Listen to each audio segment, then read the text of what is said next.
Wow, ganda. Ayan oh.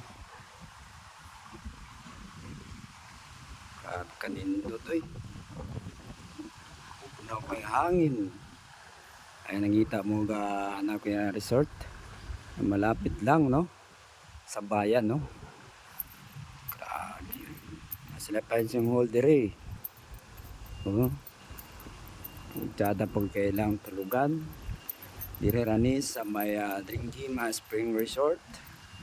No, diri gapon ni sa may Panantukan Bukidnon. Duor kayo ni una di ara sa unahan para lunsod na sa Panantukan. Duor kayo, pwede ri baklayon. O pwede pod mag sakay-sakay kabayo diri no. Kung ganahan mo magsakay-sakay kabayo na pod sila diri. Ayan, yung mga kabayo nila diri na may mga dulanan sa bata. Ang ilang tulugan no, grabe kabatsada po no.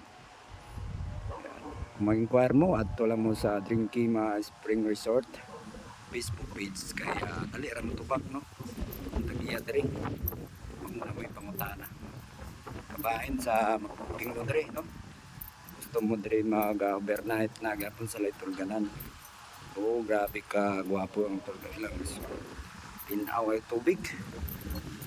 Usog po kay tubig sila diri no. Sagak ng tubig.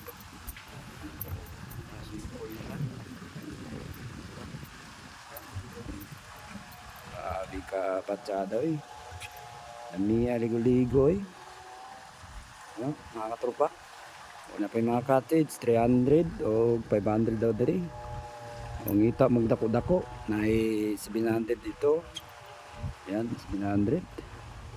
Kung galang pension hall na ibuhat na pangkasal gina, ang daggan kay pension hall na lang kamay po man ro. Kasi kasal gina no, grabe doon ra kay ni sa highway no. Unahan ra ni gamay no. Sa may lunsod sa Panantukan. Mga tropa. Wow. Mapawaw ka na lang no. Mga medyo ka diri. Oh, ba? Kuwapo kay view. Oh, maligo lang ka diri ligo lang dito or ayan dagko daw 80 tapos ang bata 50 no.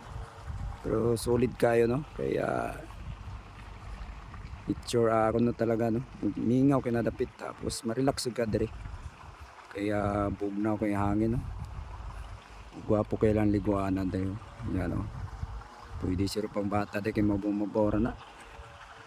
Ayan, visit na mo diri no. Sa may Panantukan Bukidnon.